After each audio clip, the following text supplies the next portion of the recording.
નમસ્કાર વિદ્યાર્થી મિત્રો, આજના આપણા ફિઝિક્સના વિડિયો લેક્ચરની અંદર આપણો ટોપિક છે કળા તફાવત અને પથ તફાવત. આ ટોપિક સમજતા પહેલા આપણે આગળના વિડિયો લેક્ચરની અંદર જોયું કે સહાયક સંપાતીકરણ અને વિનાશક સંપાતીકરણ કોને કહેવાય. તો ખૂબ જ સરળ હતું કે જો શૃંગની નીચે શૃંગ આવે અને ઘર્તની નીચે ઘર્ત આવે તો એવા સંપાતીકરણને સહાયક સંપાતીકરણ કહે છે.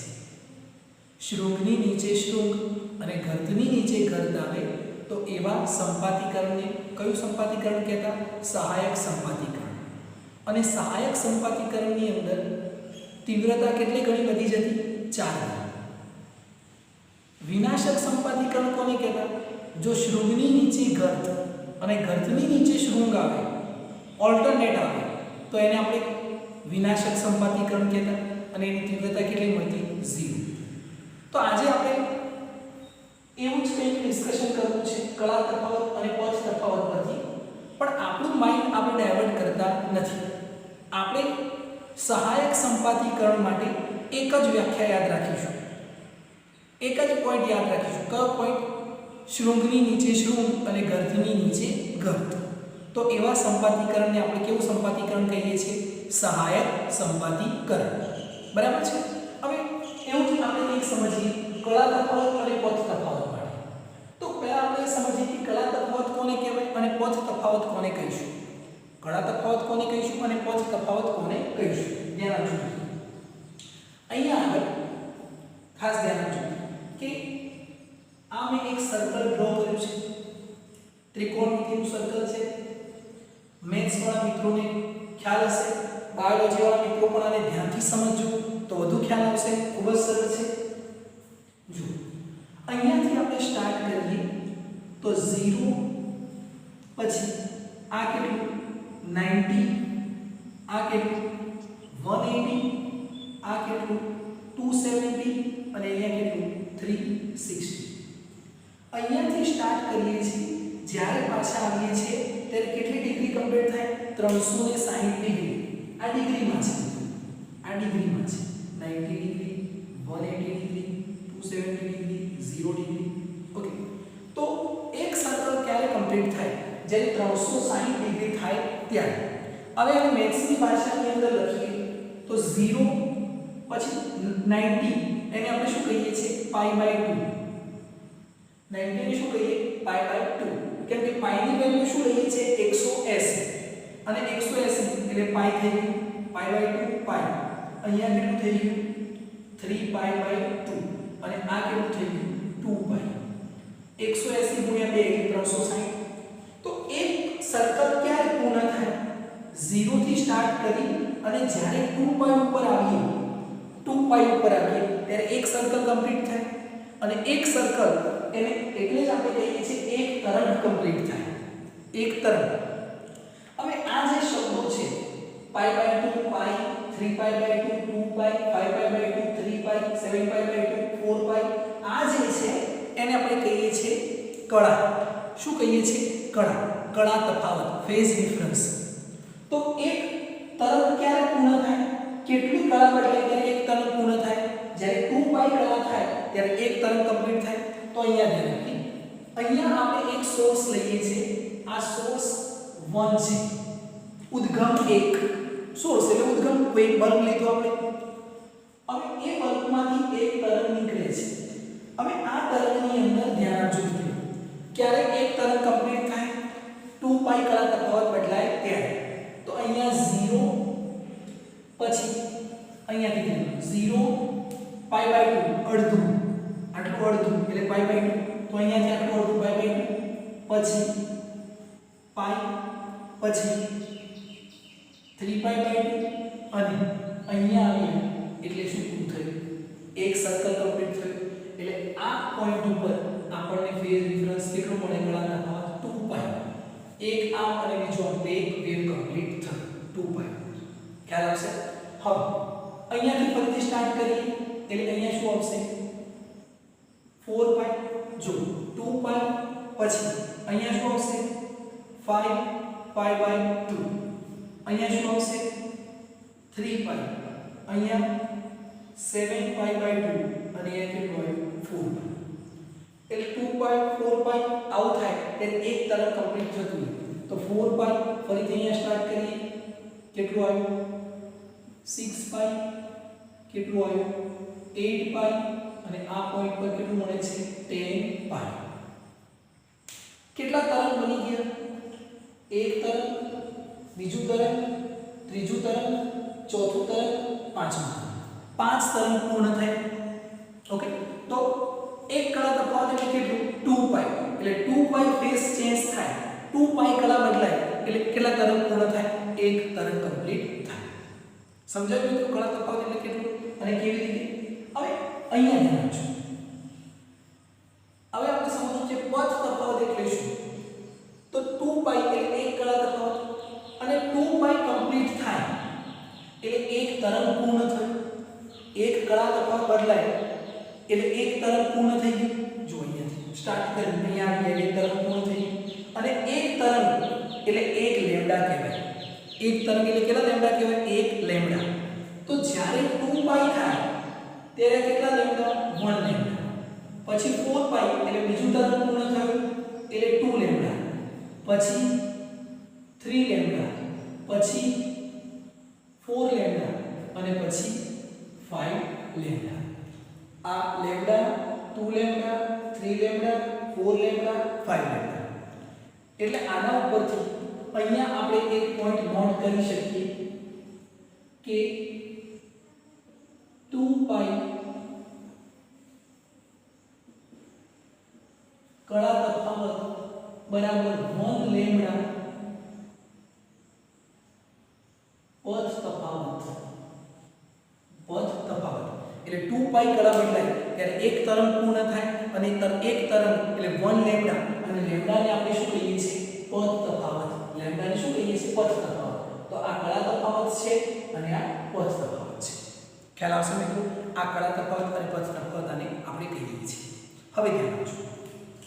અહીંયા આ એક સોર્સ છે, મેં અહીંયા બીજો સોર્સ મૂકી દીધો એટલે બીજું ઉદ્ગમ મૂકી દીધું, એક બીજો બલ્બ મૂકી દીધો. હવે એમાંથી જે તરંગ નીકળે છે એ તરંગ આપણે જોયું કે તરંગ કોઈ પણ સમય ઉપરથી આપણે ચાલુ કરીએ છીએ. તરંગ હંમેશા ક્યાંથી ચાલુ કરીશું? ઉપરથી. એટલે અહીંયાથી એક તરંગ આવે છે અને આ તરંગ જે છે તમે જોઈ રહ્યા છો કે આ રીતે આગળ વધે છે.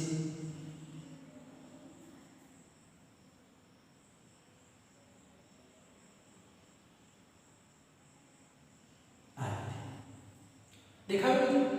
હવે આની અંદર જો ઉદ્ગમ 1 અને ઉદ્ગમ 2 બંનેની અંદર તમને શું જોવા મળે છે?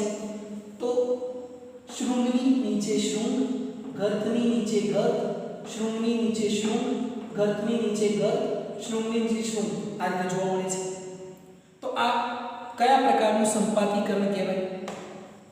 સહાયક સંપાતીકરણ. કેમ કે આપણા માઇન્ડની અંદર સેટ છે કે શૃંગ ઉપર શૃંગ, ગર્ત નીચે ગર્ત એટલે સહાયક સંપાતીકરણ.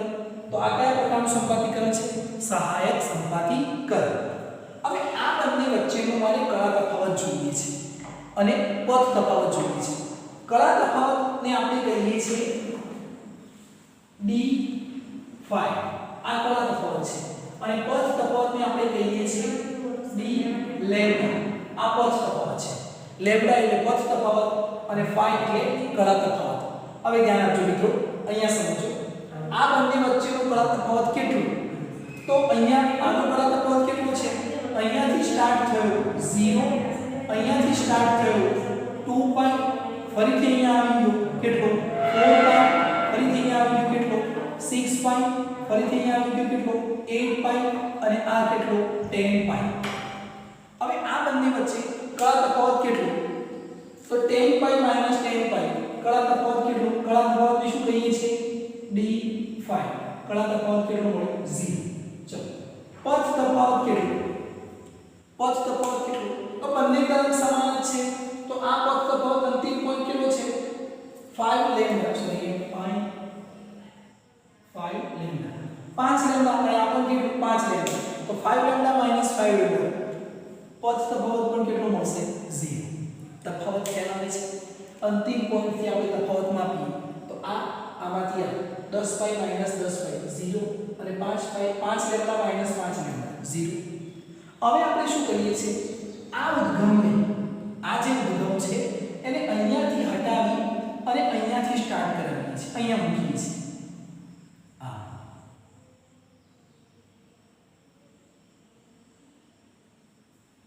આ રીતે ઓકે, અહીંયાથી સ્ટાર્ટ કરીએ છીએ. ધ્યાન આપજો, બંને ઉદ્ગમ સુસંબંધ ઉદ્ગમ જ છે. સુસંબંધ ઉદ્ગમ એટલે બંને એક જ જગ્યાએ હોય એવું જરૂરી નથી. શરૂઆતમાં આપણે બંનેને એક સરખા અંતરે મૂક્યા એટલે બંનેમાંથી એક સરખી જેવી તરંગ નીકળે. હવે આપણે એકને આગળ અને એકને પાછળ કરી દીધું, આને અહીંયા અને અહીંયા કરી છે તો બંને સુસંબંધ જ. ઓકે, હવે અહીંયા આગળ આ સોર્સ 2 છે, આ શું છે, સોર્સ 2 છે. અહીંયાથી સ્ટાર્ટ કરીએ 0 કેટલું આવ્યું 2 પાઈ, બીજું તરંગ પૂર્ણ થયું 4 પાઈ, અહીંયા 6 પાઈ અને અહીંયા 8 પાઈ. હવે આપણે બંને વચ્ચેનો તફાવત લઈએ તો બંને વચ્ચેનો તફાવત એટલે આ તરંગ અને આ તરંગનો તફાવત નહીં. આ તો ઉદ્ગમ બે જ છે, એ જ અહીંયા છે, પણ હવે આપણે અહીંયા લઈએ તો આપણે ઉદ્ગમ એક સાથે જ આનો તફાવત લેવાનો. તો ચલો 10 પાઈ માઈનસ 8 પાઈ, કળા તફાવત કેટલો 2 પાઈ, કળા તફાવત કેટલો 2 પાઈ અને પદ તફાવત કેટલો તો જો 2 પાઈ એટલે 1 લેમ્ડા 2 લેમ્ડા 3 લેમ્ડા અને 4 લેમ્ડા, બરાબર છે. તો આ 5 લેમ્ડા માઈનસ 4 લેમ્ડા કેટલું મળ્યું 1 લેમ્ડા એટલે કે લેમ્ડા, બરાબર છે. હવે સોર્સ 2 ને હું આ પોઈન્ટ થી સ્ટાર્ટ કરું,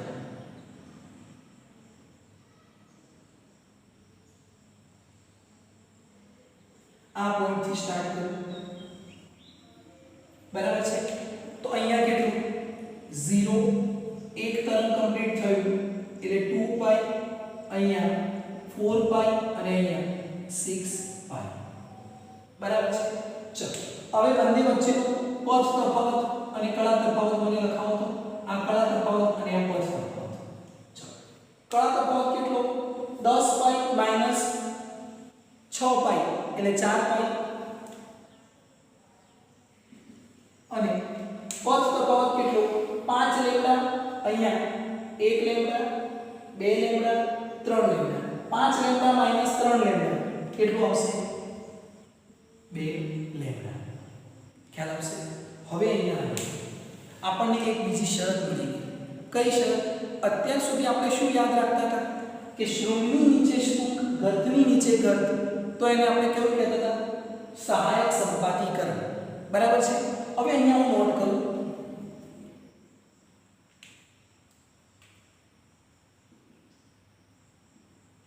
સહાયક સંપાતીકરણ માટે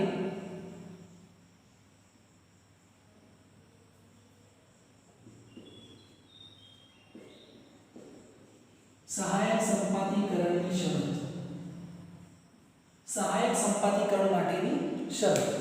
હવે એના માટે અહીંયા નોટ કરીએ, કળા તફાવત લખીએ પહેલા,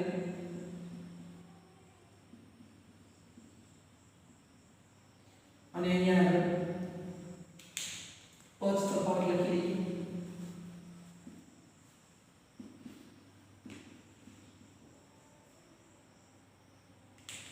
અહીંયા પદ તફાવત, જો કળા તફાવત કેટલો તફાવત મળે છે 0 2 પાઈ 4 પાઈ 6 પાઈ 8 પાઈ એમ કરતા કરતા m સુધી જશે તો કળા તફાવતની અંદર અહીંયા આગળ કળા તફાવત કેટલો આવશે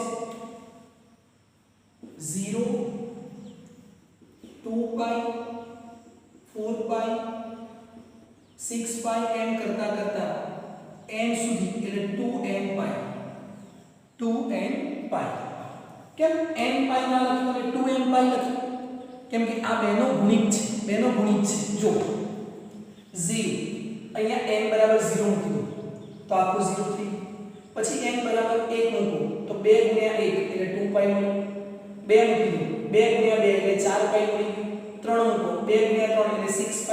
4 મૂકી દઈએ 2 * 4 એટલે 8 પાઈ 5 મૂકીશું 2 * 5 એટલે 10 પાઈ 8 સિરીઝ મળે છે એટલા માટે અંતમાં શું આવે એનું છેલ્લું કળા તફાવત કેટલો હશે 2n પાઈ ચલો પથ તફાવત કેટલો મળે છે 0 લેમ્ડા 2 લેમ્ડા 3 લેમ્ડા અને અંતમાં કયું n લેમ્ડા કેમ કે આ તો કન્ટીન્યુઅસ છે એટલે n બરાબર એક વાર 0 મૂકીએ તો 0 1 મૂકીએ તો લેમ્ડા 2 લેમ્ડા 3 લેમ્ડા 4 લેમ્ડા એમ મળતું છે હવે આપણે આ યાદ રાખીશું શૃંગની નીચે શું ગર્તની નીચે ગર્ત આ તો આપણને યાદ જ છે પણ હવે આપણે મેથેમેટિકલી જોઈએ તો આપણા માઇન્ડની અંદર આ યાદ રહેવું છે કે જ્યારે કળા તફાવત 0 2 પાઈ 4 પાઈ 6 પાઈ મળે આ યાદ રાખજો આગળ જતા આપણને ફરીથી આ અભ્યાસ કરવાનો છે એટલે 0 2 પાઈ 4 પાઈ 6 પાઈ મળે તો કયું સંપાતીકરણ હોય સહાયક સંપાતીકરણ આ કયું સંપાતીકરણ હોય સહાયક સંપાતીકરણ બરાબર છે અને પદ તફાવત 0 લેમ્ડા 2 લેમ્ડા 3 લેમ્ડા હોય ત્યારે કયું સંપાતીકરણ હોય આવો પદ તફાવત હોય ત્યારે પણ સહાયક સંપાતીકરણ હોય અને અહીંયા n બરાબર n = 0 1 2 3 આ નંબર તમે લઈ શકો છો ખ્યાલ આવશે મિત્રો તો હવે આપણે આ બંને શરતો યાદ રાખવાની છે કળા તફાવત અને પદ તફાવતની વ્યાખ્યા યાદ રાખવાની છે અને શૃંગની નીચે શૃંગ ગર્તની નીચે ગર્ત એટલા માટે જો અહીંયા શૃંગની નીચે શૃંગ અહીંયા કેમ અહીંયાથી સ્ટાર્ટ ન કર્યું તો આ ગર્તની નીચે શૃંગ થઈ જાય આપણે અહીંયાથી કરીએ તો શૃંગની નીચે શૃંગ અહીંયાથી કરીએ તો પણ શૃંગની નીચે શૃંગ એટલે આ કયું વ્યતિકરણ છે સહાયક સંપાતીકરણ આ કયું સંપાતીકરણ છે મિત્રો સહાયક સંપાતીકરણ સહાયક